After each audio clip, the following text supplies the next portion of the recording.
Alors dans cette vidéo, on va corriger l'exercice 3. Donc ici, vous avez les données de l'énoncé, hein. Donc on est dans un repère orthonormé du plan. A et B sont deux points quelconques du plan. On prend M, un point quelconque de P, et on définit H tel que euh, AH égale, donc je vais quand même réécrire ceci, AH égale donc un nombre qui est AB scalaire AM sur AB carré fois AB. Donc déjà, c'est collinaire à AB. Ensuite, on vous demande dans la première question, petit a, de montrer que MH scalaire AB est égal à 0. Donc MH, c'est MA plus AH. C'est la relation de Chasles, scalaire AB. Ensuite, je développe, ça fait MA scalaire AB plus AH. Et AH, je peux remplacer par ça. C'est AB scalaire AM sur AB carré scalaire AB, pas scalaire AB, c'est fois AB. Hein, ça, j'ai remplacé AH par ça. Et puis ici, je développe avec le AB, ça fait scalaire AB. AB scalaire AB, ça c'est égal à AB carré. Donc ça s'élimine. Et il me reste MA scalaire AB plus AB scalaire l'opposé de MA, c'est-à-dire AM. Voilà, ça c'est moins MA, donc ça fait 0. Pourquoi est-ce que ça c'est égal à ça? C'est parce que U scalaire U, c'est égal à norme de U au carré. Norme de AB, c'est AB. On a ensuite, une fois qu'on a montré que MH scalaire AB est égal à 0, on vous demande de justifier que H appartient à AB. Ben, comme H, comme on associe, petit b, comme H égale lambda AB avec lambda égale ceci, voilà, ça vous fait AH et AB collinaires. Donc, H appartient à la droite AB. Alors ensuite, on demande de justifier que H est le projet orthogonal de M sur AB. Bon, on vient de montrer que H appartient à AB et que AH est orthogonal à AB. Donc, M projeté, hein, orthogonal de A sur AB. On a bien ici A, B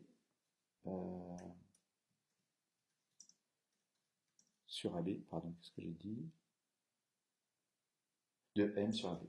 On a M ici, on a bien, pardon, MH, ça c'est la question qui était ici, voilà.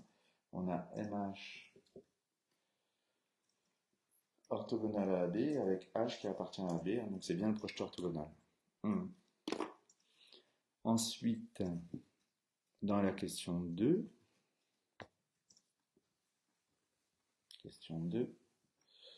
on va utiliser ce résultat.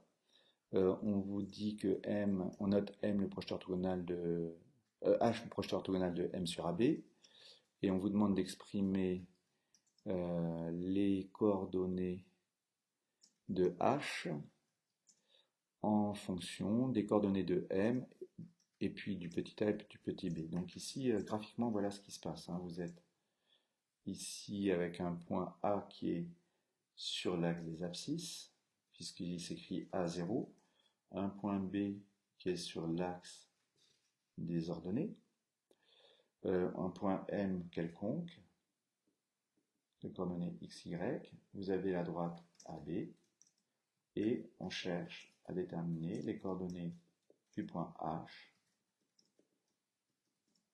projeté orthogonal de M sur la droite AB. Donc pour cela, on va utiliser tout simplement le résultat que l'on a tout au-dessus, hein, celui-là, AH égale, voilà, donc AH égale AB scalaire AM sur AB carré fois AB fois AB. Donc XH moins XA, YH moins YA est égal à AB, c'est-à-dire moins AB, scalaire AM, c'est-à-dire X moins AY, sur AB, la norme de AB, ça fait A carré plus B carré. Comme je prends carré, hein, j'enlève la racine. Et AB, c'est moins AB. Voilà. Donc on en déduit que XH égale... je vais d'abord calculer quand même ce produit scalaire. Ça fait moins AX plus A carré plus BY sur A plus B carré moins AB. Donc ça fait XH égale ça fois ça. Donc moins X plus A carré plus BY sur A carré plus B fois moins A. Donc si je fais fois moins A, je vais mettre le signe moins ici. Fois A, et puis je mets le A de l'autre côté, donc plus A. Je pourrais tout mettre sous le dénominateur simplifié, on obtiendrait un résultat. J'ai mis le résultat sur le corrigé, vous regarderez. Et pour YH, je fais pareil. Ça fois ça. Voilà. Fois B. Et puis là, j'ai rien à mettre de l'autre côté, donc ça s'arrête là. Voilà. Voilà pour les deux coordonnées de H. Ensuite, on vous demande de déterminer la surface du triangle, enfin je change, j'ai mis du triangle, ABM en fonction de X, Y, A et B. Donc la surface d'un triangle, on sait que c'est le déterminant. Il y en a qu'un qui a pensé, c'est le déterminant c'est un demi du déterminant de A, B, AM. Et c'était beaucoup plus facile de faire comme ça plutôt que d'utiliser le point H en prenant MH fois AB. Donc c'était un petit piège hein, quand même, parce que la question précédente laissait suggérer qu'il fallait utiliser le point H. Donc ça fait X moins A, Y. On fait ça fois ça, moins ça fois ça, sur 2, et on obtient la surface. Déterminer la longueur à H. La longueur à H, il suffisait de trouver cette longueur-là. Donc on faisait, puisque on a ça, on fait ça. Donc la longueur à H, c'est la norme. Hein. Donc la norme de ça, je peux sortir ça en prenant la valeur absolue. Et là, la norme de AB, donc AH, c'est valeur absolue du produit scalaire sur AB carré, fois ça. Et donc là, je vais pouvoir simplifier 1 en haut et en bas. Et donc j'obtiens AH égale valeur absolue de AB scalaire AM divisé par AB. Voilà. Et ici, AB scalaire AM en valeur absolue, ben, j'ai encore le résultat ici, hein, je l'avais fait là. Donc c'est moins AX plus A carré plus BY en valeur absolue. Et la longueur AB, c'est A carré plus B carré. Voilà pour ce qui est de la longueur AH. Voilà, ça en est fini pour l'exercice 3. On va passer à l'exercice 4. Donc on prend U, l'ensemble des nombres complexes de module 1. Donc c'est défini ici. F de C privé de moins 2 dans donc F de C privé de moins 2 dans C privé de moins 1, E de 1. tel que f de z égale z moins 2i sur z plus 2. Donc déjà c'est défini puisque z plus 2 est différent de 0 sur z privé de moins 2. Justifier que, voilà, donc on dira que comme z différent de moins 2, donc f de z existe. On vérifiera quand même que f de z ne peut pas être égal à 1. On résout f de z égale à 1. On cherche les solutions. On multiplie, ici on aura égal à 1, on multiplie. On simplifie par z de chaque côté, ça fait moins 2i égale 2, impossible. Donc, f de z différent de 1. Donc f est bien une application, de ceci dans ceci. Il faut l'écrire en toutes lettres. Ensuite, donc on a justifié la question 1, établir que f est une bijection et préciser son application réciproque. Alors pour faire cela, on va résoudre simplement f de z égale y avec y dans l'ensemble d'arrivée. Donc soit, deuxième question, soit y appartenant à c privé de 1, f de z égale y, si et seulement si. Et on résout ce système.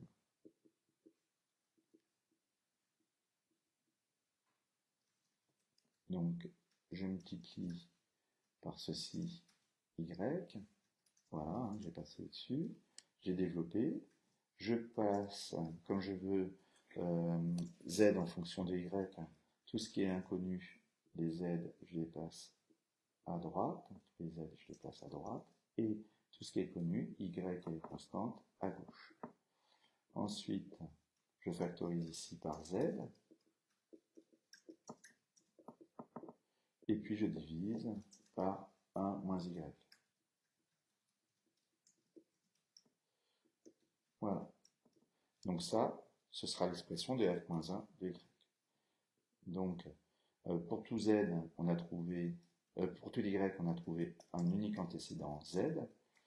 Donc, quel que soit y appartenant à c-1, privé de 1, pardon, il existe un unique z appartenant à c, tel que f de z égale y. Donc, f est bijective. Maintenant qu'on a montré que f est bijective, en plus, on a eu la chance avec cette méthode de montrer, de trouver f-1. f-1, son expression, c'est 2, voilà, sur 1 moins y. Voilà l'expression de f-1. Alors, dans la question 3, on vous demande, on écrit z sous forme algébrique, et on va chercher à écrire f de z sous forme algébrique. Donc, question 3, on a z qui est égal à x plus y, et on va chercher à exprimer f de z sous la forme algébrique, hein, qui est précisée ici. Voilà. Donc, on va remplacer z, c dans l'expression ici, moins 2i, sur x plus y plus 2. Je multiplie en et en bas par le conjugué du dénominateur. Donc le conjugué du dénominateur, c'est x plus 2 moins y. Hein, c'est ceci, pardon, la partie imaginaire, c'est ça. Donc il faut avoir le coefficient qui est ici, qu'il faut que je change par 1. Donc là, j'obtiens directement au dénominateur le module de ceci au carré. Donc le module au carré, c'est la partie réelle au carré, plus la partie imaginaire au carré. Donc j'ai directement ce résultat-là, en utilisant le module d'un nombre, le module de z au carré, c'est x carré plus y carré. Voilà, c'est cette formule. Comme j'ai fait z bar, j'ai bien le module de z au carré. Voilà. Donc maintenant, au numérateur, en revanche, il faut développer. Donc, développer, je vais avoir du x carré. Ensuite, je vais faire tout ce qui est du côté réel, donc c'est 2x. Ensuite, ici, je vais avoir ça fois ça, donc c'est plus y carré, et moins 2y. Ensuite, ici, tout ce qui est imaginaire, c'est i facteur de y moins 2 fois x plus 2, donc y moins 2 facteur de x plus 2,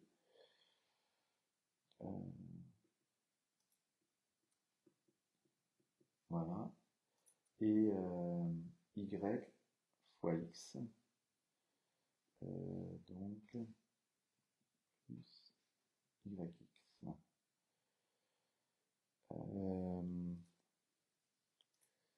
Pardon, moins yx. Voilà. Donc, j'obtiens la forme qui est précisée juste au-dessus. Donc, ça tombe bien. Ah, je me suis trompé, c'était... Voilà. Donc, j'obtiens effectivement la forme qui est proposée. Donc, on vous demande dans la question 4 de déterminer E1 l'ensemble des points M de l'espace tel que F de Z appartient à R. Donc, on va juste écrire F de Z appartient à R si et seulement si la partie imaginaire est nulle. Donc la partie imaginaire c'est ça, enfin l'expression qui est au-dessus. Donc je vais reprendre l'expression qui a été donnée, c'est moins 2x plus 2y moins 4 sur x plus 2 au carré plus y carré égale à 0. Un quotient qui est nul si et seulement si le numérateur est nul. Et ici, je peux simplifier par 2. Donc j'obtiens ceci. Et j'obtiens donc une droite d'équation. Et d'ailleurs, je peux avoir l'équation réduite si je veux. Ça fait x plus 2. Donc c'est cette droite là. Voilà. Donc ça c'est E1. Pour E2, puisqu'on vous demande aussi de la représenter, pour E2, j'ai plus besoin de F. Pour E2, cette fois-ci c'est la partie réelle qui doit être nulle.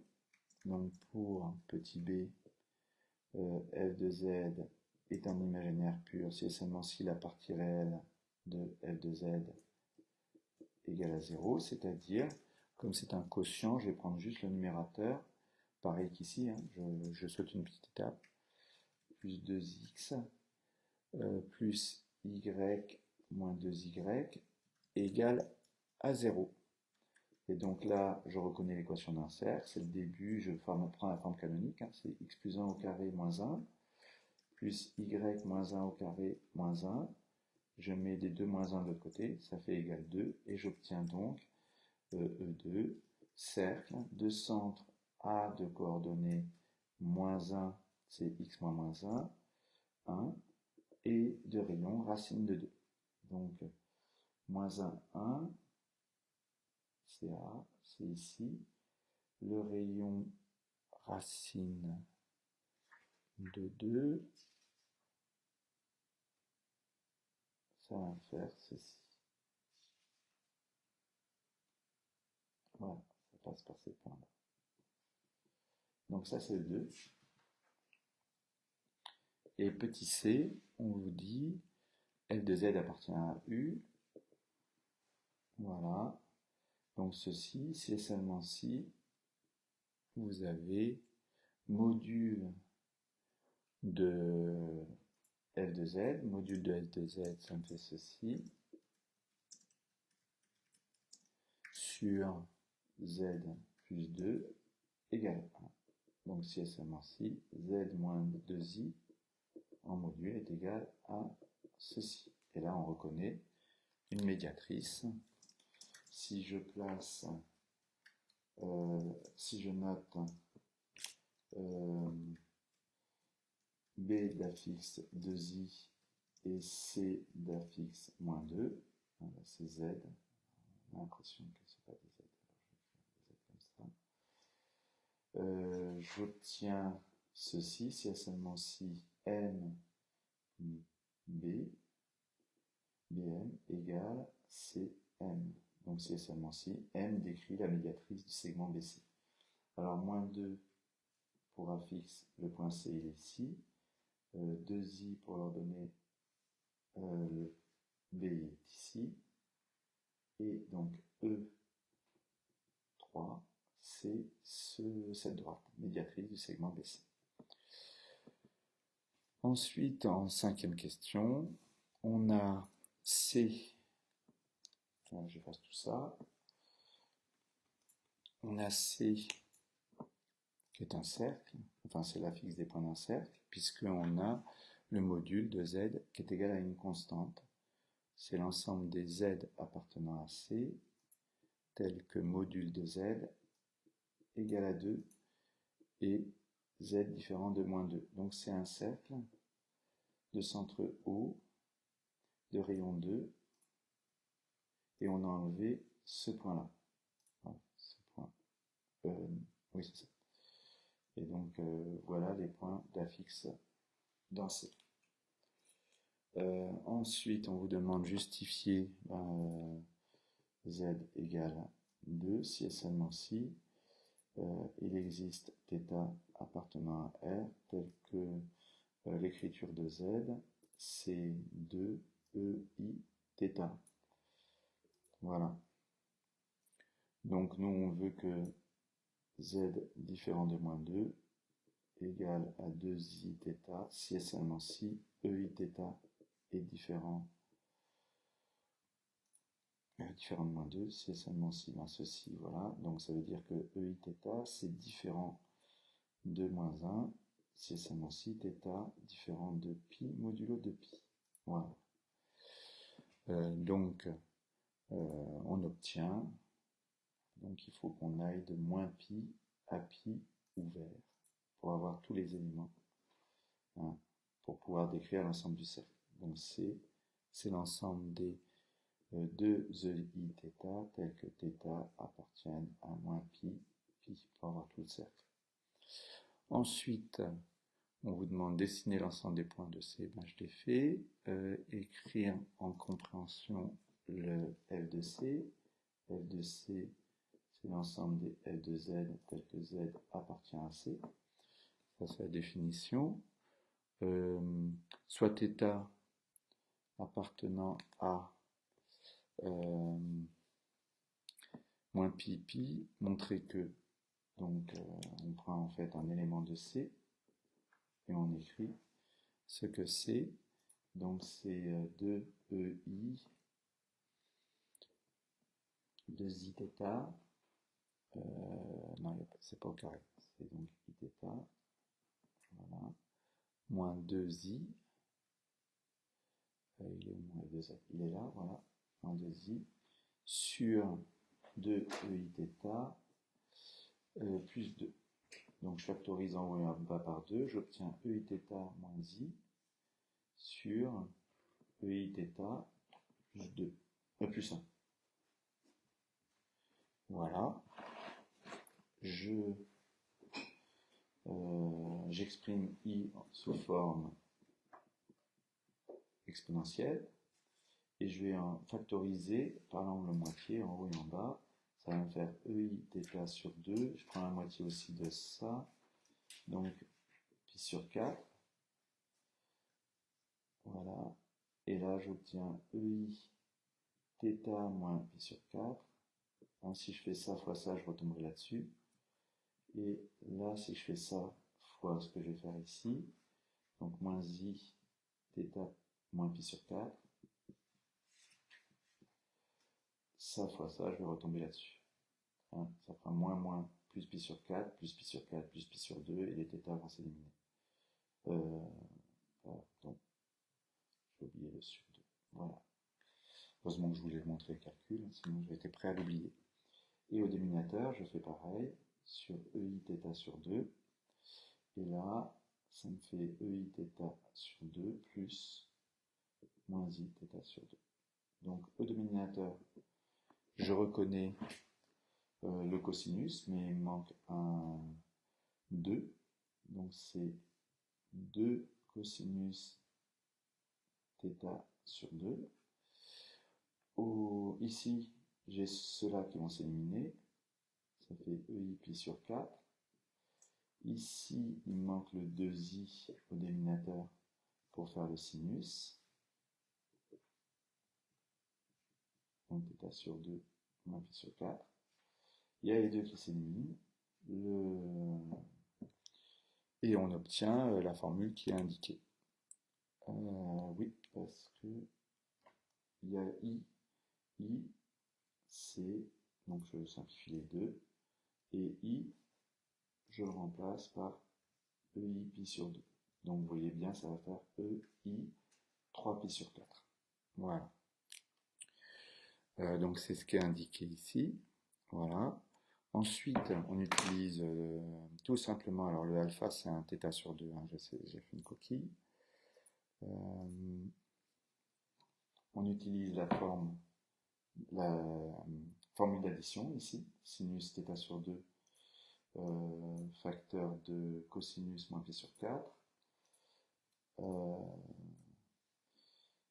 moins sinus θ sur 2 plus fois non, cosinus θ sur 2 fois sinus de pi sur 4. On fait le quotient, je vais l'écrire quand même. Attends, j'y suis. Hein. Donc, ici, hop, ça fait E 2i de I 3 pi sur 4.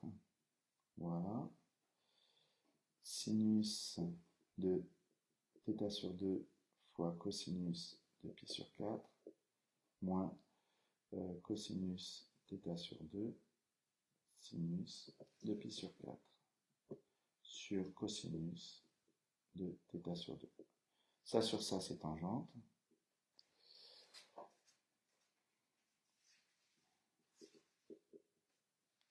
Donc tangente θ sur 2. Ça, c'est racine de 2 sur 2. Ça et ça s'élimine.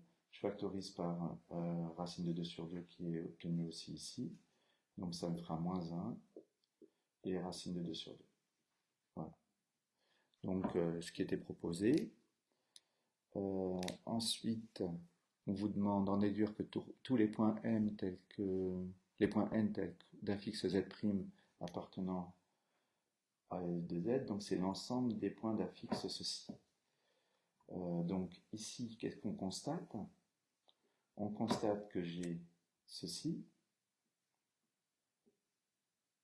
le point d'affixe 3π sur 4, 3π sur 4, 4π sur 4 c'est là, 3π sur 4 c'est là, donc si je fais ça trigo, j'ai ça, ça c'est E3i pi sur 4, et je multiplie par quelque chose ici, où θ sur 2 varie entre eux, on a vu, comme c'était entre moins pi et pi pour θ, θ sur 2, ce sera entre moins pi sur 2 et pi sur 2. Le tangente θ sur 2, à ce moment-là, il appartient à R. Et il va décrire tout R. Voilà, on a ceci. Et donc cette fonction va, avec le moins 1, ça ne changera rien. Si j'étudiais cette fonction, j'aurais ceci, moins l'infini, plus l'infini. Et donc en fait, ça va varier sur moins l'infini plus l'infini fois ceci. Donc ça va être tout ces points. C'est une droite, et c'est ceci la droite delta. Voilà pour la question D et la question E. Voilà.